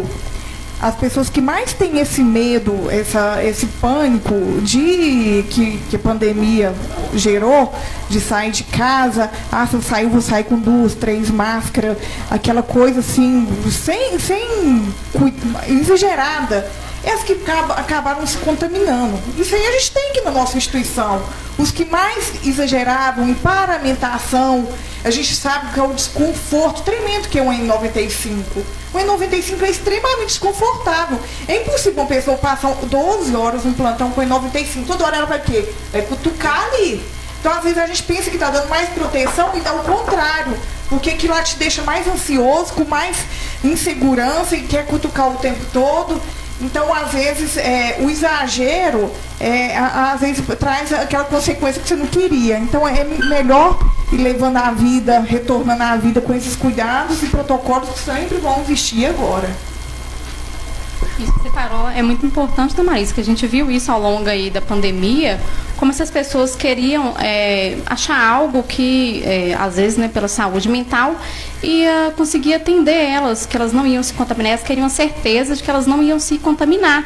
E mesmo com todos os protocolos, mesmo seguindo as recomendações, usando todos os EPIs de forma adequada, a gente ainda tem esse risco. O risco, né, ele, mesmo gerenciável, é o risco de contato, é o risco respiratório, a gente trabalha trabalha, né, uma grande instituição prestando assistência de saúde, então o risco, ele não deixou de existir. Ele existiu e a gente tentou tratar ali da melhor forma possível para evitar. E conseguimos atingir resultados muito bons, né? A gente conseguiu aí treinar muitas pessoas, capacitar muitas pessoas, investir aí em protocolos de segurança para evitar isso. Mas a gente não consegue, né? A gente não consegue garantir, igual o Leonardo falou, que o risco não existe. O risco existe para tudo na vida, né? Acontecendo então nessa manhã de quarta-feira, né? O segundo dia é a 20ª Semana Interna de Prevenção de Acidentes da Santa Casa de Diamantina, onde a gente agradece a cada um de vocês nos acompanhando, nos assistindo, e também ainda vamos ter, né, a realização aqui de alguns brindes, nossos colaboradores que apoiam o nosso evento, parceiros então da Saúde e Vida e também da Rede Albatroz. A gente vai fazer aqui algumas perguntas e você pode estar participando, levando aí um brinde para sua casa.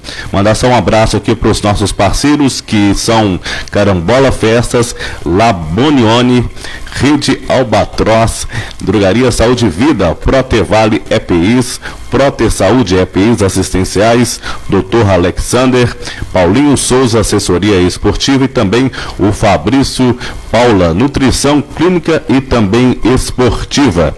Mais uma participação aqui chegando a Josiane Rocha. Ela está perguntando: as taxas de suicídio aumentaram 30% nos últimos 10 anos entre adolescentes. Alguma explicação para isso? Vamos lá.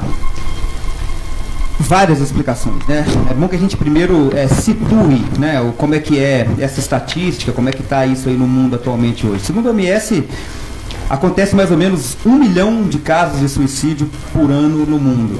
Isso significa, a cada 40 segundos, uma pessoa se suicida no mundo. 40 segundos. No Brasil, são mais ou menos 10 mil casos novos por ano.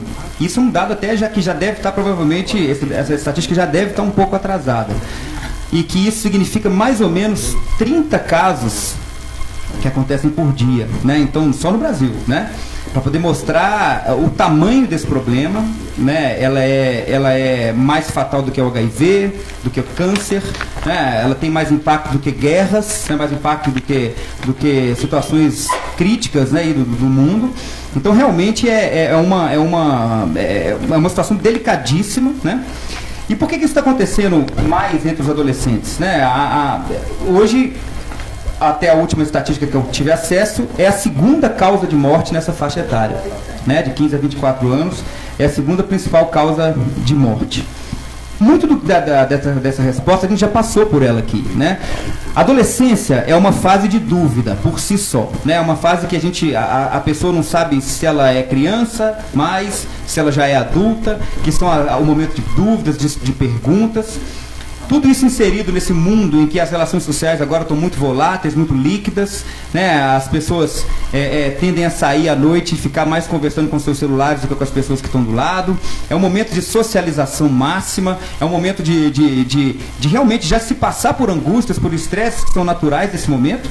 E quando a gente junta tudo isso com a velocidade do mundo atual, a necessidade de produtividade, a meta por resultado, essa busca pelo corpo perfeito, pela alimentação ideal, as falsas promessas que a gente consegue achar ali nas redes sociais, a gente sabe que os adolescentes são aquela faixa etária que mais tem acesso a esse tipo de informação dentro desse ambiente que a gente falou de dúvida, né? Então, vai ser naquele momento em que a doença mental mais existe hoje. Os adolescentes nunca foram tão medicados como são hoje, né? Hoje existe uma tendência muito grande à medicalização das reações naturais do corpo, né? A pessoa não pode passar por uma tristeza, o cachorro morreu, tem que começar a tomar antidepressivo, né? Claro que muitas vezes a morte do cachorro significa a descompensação final de um momento, de uma situação que já estava ali criticamente comprometida. Mas, assim, a velocidade, inclusive, dos atendimentos, a resolução rápida de problemas, a necessidade de se solucionar qualquer tipo de problema através de um momento, de uma solução mágica e rápida, cria ainda mais dúvida nesses adolescentes. Então, isso vai gerar, nessa faixa etária, mais angústia do que normalmente já se existe. Então, por isso, esses números sobem, né? A tendência, a solução para isso não é fácil. Essa é uma solução que ela não vai ser simples, não vai ser individualizada, ela tem que ser de forma certa até individualizada, mas ela precisa de políticas públicas, ela precisa de um envolvimento mais claro da política de saúde pública mesmo, em cima de questões sociais, enfim. É uma mudança que tem que ser lenta, mas que realmente precisa de acontecer para que esses números não continuem subindo. A gente fala muito de limiar da frustração, né? Então a gente tem as nossas frustrações o tempo todo, faz parte da nossa vida. Só que o adolescente, ele não consegue muito bem fazer uma análise dessas situações, né? Então não é porque eu perdi meu cachorrinho que eu vou buscar aquela tentativa, mas há outros fatores que podem vir ali juntos. Mas essa ausência, essa velocidade da rede social, eles são muito mais atentos que a gente em relação a tudo que acontece na rede social. Então, aquela busca, o mesmo desejo que aquela rede oferta, faz a questão da frustração vir como um estupim para buscar esse caminho de fuga. E a gente também não pode esquecer de falar do álcool e das drogas também, né? O consumo cada vez mais crescente, que vai levar também a momentos de crises que possam levar esse suicídio. E eu retorno a falar também da nossa convivência. Quem está no nosso meio hoje em dia, cada vez mais, eles ficam em casa sozinhos, porque cada um tem que tocar a sua vida, tem que trabalhar, tem que produzir. Mas a carência que tem de nossas crianças, dos nossos jovens, dos nossos adolescentes é cada vez maior. Então, às vezes, essa percepção dos pais em observar alguma estranheza, ela também tem sua falha. Não viu que aquele filho de 15 até 20 anos está com alguma estranheza, ou dormindo demais, ou ficando com insônia, ou é o dia inteiro no computador, ou isolamento, né? Eu falo da questão do sistemático, né? O sujeito que que não quer saber muito de vida social, tudo isso tem essas estranhezas. E quem está vendo, quem está percebendo essas estranhezas? Será que quem está ali naquele meio também não está percebendo isso? Então é um grande fator também que faz esse número cada vez aumentar. Respondendo aqui então a última pergunta, e a gente vai passar para 3 perguntas finais, onde vão ter brindes aqui dos nossos patrocinadores. A gente agradece cada um de vocês que participaram juntos com a gente. Vamos responder aqui a pergunta da Thaís Kese. O que pode ser feito anteriormente ao uso de indutores para o sono quando durante o trabalho diário estamos esgotados e à noite passamos com insônia? Eu acho que tem, assim, indutor do sono, eu já diria que vai ser a última das últimas opções, né? O indutor do sono, o hipnótico, né? Aquela medicação que ela funciona nada mais, nada menos do que como um interruptor, né? Para fazer dormir. Ela é repleta em riscos, né? Eu não sei até que ponto que a gente tem tempo até para discutir a fundo essa situação, porque essa é uma pergunta muito boa, né, da Thaís, em relação a gente conseguir compreender mais uma vez essa necessidade da medicalização da vida como um todo, né, da gente encontrar problemas fáceis e rápidos na farmácia, enfim. O que a gente precisa de entender? Insônia não é a doença. Insônia é um sintoma, normalmente, da ansiedade. Então, antes de indutores de sono, a gente tem que fazer muitas mudanças, que envolvem corpo, mente e espírito, que envolvem atividade física, alimentação e sono, que envolvem uma série de fatores que são muito importantes de se pensar. Isso daria uma conversa inteira só sobre essa pergunta, né? A gente entender bem, nós estamos falando sobre ansiedade, sobre Setembro Amarelo, sobre uma série de coisas, e a insônia não deixa de estar dentro dessa temática. Mas é bom que a gente entenda. Indutor de sono, especialmente para jovens, especialmente para pessoas que não têm outras doenças, que cursam com a insônia de uma forma muito intensa, assim, sem ser transtornos emocionais, tem que ser evitado sempre. Existe risco de efeito colateral, existe risco de complicações mais delicadas. Então, na dúvida, procure ajuda. Vamos então aqui às perguntas, né, onde os nossos patrocinadores oferecem brindes para os participantes aqui do nosso evento, onde a gente agradece cada um de vocês que estão juntos com a gente, né, aqui na 20ª Semana Interna de Prevenção de Acidentes da Santa Casa de Caridade de Diamantina. Vamos então à primeira pergunta, e vai ser o seguinte: o primeiro a responder correto, né, vai estar, os nossos auditores aqui vão fazer então a premiação. Quantos anos a CIPAT é realizada na Santa Casa de Caridade em Diamantina? Então, quem puder já colocar aí a sua resposta. Então, quantos anos, né, é realizado a CIPAT na Santa Casa de Caridade em Diamantina? Quando o pessoal então vai respondendo, vamos aqui responder só mais uma pergunta aqui também, que é da Marcileia Santos. Bom dia, excelente live, excelente programa. Como ajudar uma pessoa quando a gente percebe que a mesma está iminente à ansiedade ou até mesmo a uma depressão, porém a mesma não reconhece e não aceita e também nem procura ajuda? Marcileia, é sempre um desafio, né? Acho que a primeira coisa que a gente tem que dizer é que infelizmente, isso é realmente uma constatação que vai nesse âmbito do infelizmente. O primeiro passo para se alcançar a solução, né, ou pelo menos um maior controle, uma maior capacidade de se lidar com os transtornos emocionais, o primeiro degrau é o querer, né? A pessoa que não quer mesmo, que definitivamente se decidiu que não quer mesmo, ela vai virar um desafio de saúde mental, né, um desafio médico, um desafio de equipe de saúde muito maior, né?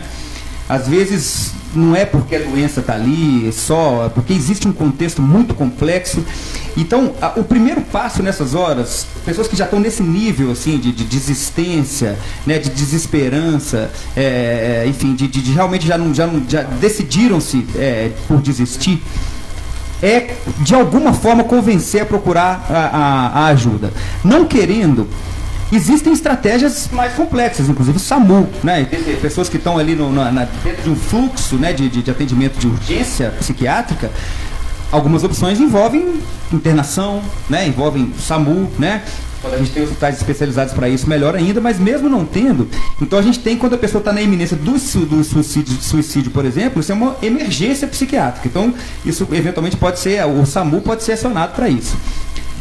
Mas, mais uma vez, só para a gente não aprofundar tanto no que seria detalhe em relação a isso, ouvir, né? Acho que a gente tem a maior arma para isso, que é o nosso ouvido, a nossa capacidade de uma escuta sincera, de uma escuta real, para tentar oferecer o máximo que aquela pessoa pode ter. E também, a gente sempre tem uma pessoa que a gente menos espera, que tem um elo, tem uma relação de confiança. Nessa experiência minha com saúde mental, eu já trabalhei no CAPES, onde menos esperava, uma pessoa, ela tinha um elo de confiança, é num porteiro, é no amigo do bar, é na vizinha, o que menos espera. Então, aquela confiança, né, aquela mão que ela está tanto esperando, essa mão, ela surge, assim. Não tem isso de falar assim que não tem ninguém, que a pessoa não enxerga ninguém, mas nesse momento de crise, a pessoa que não enxerga amparo, desesperança, é acionar sim os meios para que esse risco não ocorra, né? Então a gente tem o CAPES, que faz o atendimento nas crises, a gente tem o SAMU, o Corpo de Bombeiros, tudo isso tem que ser acionado para que esse risco não ocorra. Quem está levando então aí com oferecimento da Rede Albatroz, nosso patrocinador, né? A pergunta foi: quantos anos a CIPAT é realizada na Santa Casa em Diamantina? E quem respondeu primeiro e corretamente é a Carol Carvalho. Obrigado, Carol Carvalho. Pode estar procurando o pessoal da equipe e tá pegando então o seu brinde, que é um travesseiro, né, da Rede Albatroz, onde a gente agradece aí o pessoal da Rede Albatroz juntos com a gente, incentivando, né, e fomentando aqui o 20º, né, CIPAT em Diamantina, Santa Casa de Caridade. Vamos mais uma pergunta aqui: qual o tema da live de ontem? Ontem, então, a gente, terça-feira, né, abriu as nossas atividades, e a gente quer saber, né, qual é o tema da live de ontem. A pessoa pode estar levando, então, aí, um kit de beleza com oferecimento da Saúde e Vida. A gente agradece também aí a Saúde e Vida, também um dos nossos patrocinadores, apoiadores. Então, Saúde e Vida Vida patrocinando aí um kit de beleza. Enquanto isso, vamos voltar aí nas perguntas no tema, né? Aqui. Ô Leonardo, você falou muito a respeito, né? Nas perguntas anteriores, você falou a respeito da questão do passado também, porque a gente tem essa ansiedade, né? Que é a ausência do presente, e tem situação contrária também, que é a manifestação do passado, da pessoa só se projetar no que aconteceu antes e não conseguir superar certos traumas ou viver, né, uma nova possibilidade por conta do apego ao passado. Como que isso acontece? Isso realmente é fato? É fato. O passado tende a trazer mais reações relacionadas ao humor, né, à tristeza, do que à ansiedade, né? O passado, normalmente, a gente tende a se prender nesse passado, isso ou porque o passado foi muito bom e você sonha que fosse daquele jeito, ou porque o passado foi muito ruim e você não deixa de conseguir viver, não consegue viver por causa daquelas experiências ruins, né? Então, o que a gente pode entender, assim, uma metáfora, né, legal, é que a gente às vezes se ancora no passado, né? O passado, a âncora, ela prende embaixo, né? Igual como acontece nos navios, nos barcos, a única função da âncora é prender a gente embaixo. Então, quer dizer, a pessoa que se ancora no passado, ela está fixa naquele passado e dele não extrai nada. Mas a gente pode, em vez de âncora, usar a metáfora da raiz. Que a raiz, além dela sustentar, dela ancorar, ela nutre, né? É por ali que a gente consegue crescer. Então, experiências passadas que foram boas ou ruins, elas não podem nos paralisar no futuro, no momento presente, né? Então, nem o passado, que pode nos trazer tristeza, nem o futuro, que pode trazer um sofrimento, um medo, uma angústia por coisas que podem, inclusive, não acontecer. Mas uma frase que eu costumo dizer é que só o presente tem o princípio ativo do nosso bem-estar emocional. Então o foco é no agora, a gente tem que projetar. É claro que isso não significa não fazer projetos, não significa não ter estratégias para o futuro, mas que a gente não se prenda a experiências passadas e nem a possibilidades futuras que comprometam o nosso presente. Muito bem. A gente, né, com o oferecimento dos nossos patrocinadores, Saúde e Vida, foi feita também mais uma pergunta, a segunda pergunta, valendo brindes. Qual foi o tema da live de ontem, né? A nossa live que foi aberta no dia de ontem, da 20ª, né, Semana Interna de Prevenção de Acidentes. E a pergunta então foi: qual o tema da live de ontem, levando o kit de beleza da Saúde e Vida. Quem está levando então é a Lidiane Machado. Ela respondeu, né, a importância da nutrição aliada à atividade física. Parabéns, Lidiane. Pode estar pegando então com a equipe da CIPAT, né, o seu brinde, o kit de beleza. Chegando mais uma pergunta, com oferecimento agora da prótese, juntos com a gente também. Então, a pergunta é: o que é abordado no Setembro Amarelo? Com oferecimento então dos nossos patrocinadores. A gente, mais uma vez, agradecendo. Então, pode colocar aí a resposta, né? O que é abordado no Setembro Amarelo? Vai estar levando então uma máscara cirúrgica. Então, esse é o oferecimento, né, da Próteses Saúde, EPIs assistenciais. São duas, vai estar levando então duas. A pessoa que está respondendo aí o que é abordado, né? Qual é o tema abordado no Setembro Amarelo? E a gente volta aí com a discussão, né? Finalizando, também já agradecendo a todos que estiveram juntos com a gente e, é claro, né, a participação, mandando suas perguntas e mensagens. Vamos voltar no tema enquanto o pessoal vai respondendo aqui.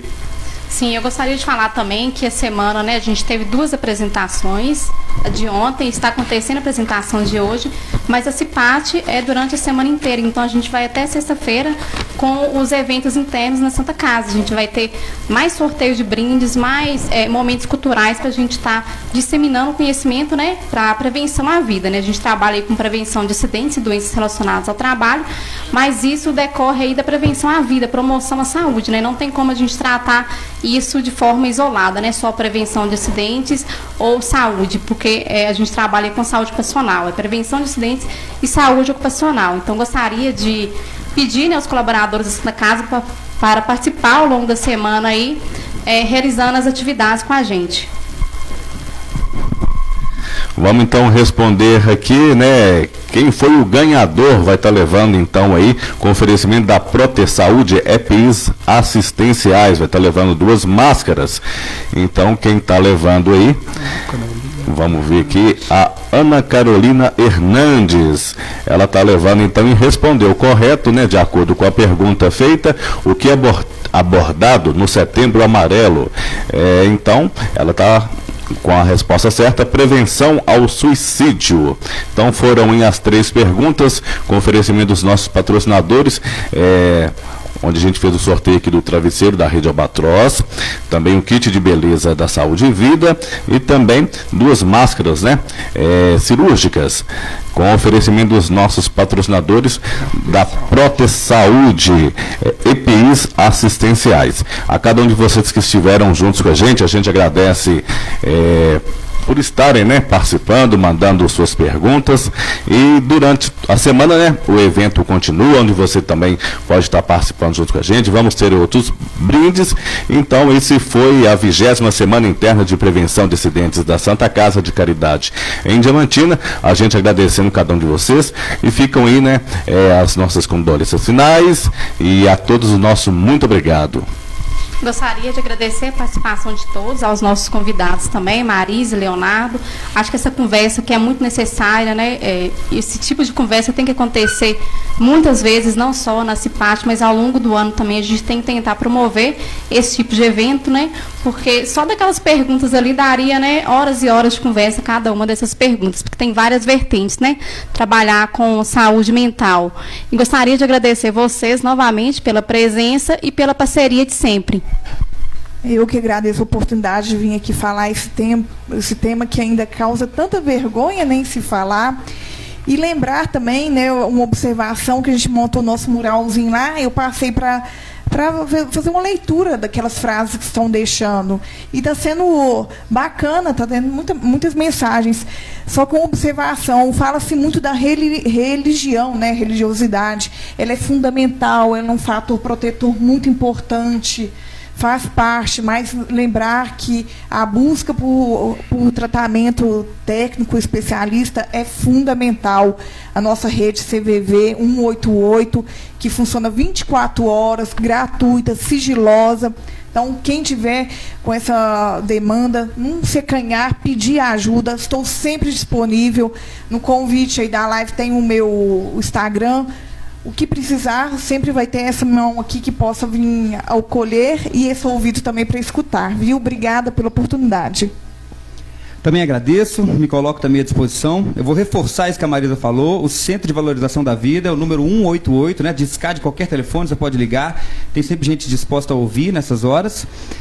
Excelente iniciativa, mais uma vez, né, dessa semana. É bom a gente lembrar, nós estamos falando aqui, o motivo do nosso encontro é uma semana de prevenção de acidente de trabalho. Nós estamos falando de ansiedade, mente sã, corpo saudável, o que significa que esses transtornos emocionais são riscos ocupacionais, né? A pessoa que tá ansiosa, que está deprimida, ela aumenta o seu risco, ela diminui a atenção, ela realmente gera riscos para ela. Então, isso muda o cenário e faz com que exista uma importância, uma necessidade de envolvimento de todos os setores da cadeia de trabalho, né? Desde os colegas, nós falamos muito sobre isso aqui, de uma atenção, mas isso sobe também até as instâncias mais altas da hierarquia das empresas, e no caso a gente está falando aqui especificamente da nossa empresa aqui, a Santa Casa, para que a gente mantenha no mínimo um grau de motivação suficiente para que a pessoa consiga lidar com todas essas dificuldades que são o dia a dia, né? Então, por isso, tem muito a ver tudo isso que está sendo colocado aqui, o Setembro Amarelo, a prevenção de acidente de trabalho, a ansiedade como transtorno e essa grande colocação final que vocês escolheram muito bem, mente sã, corpo saudável. Muito obrigado, sempre às ordens.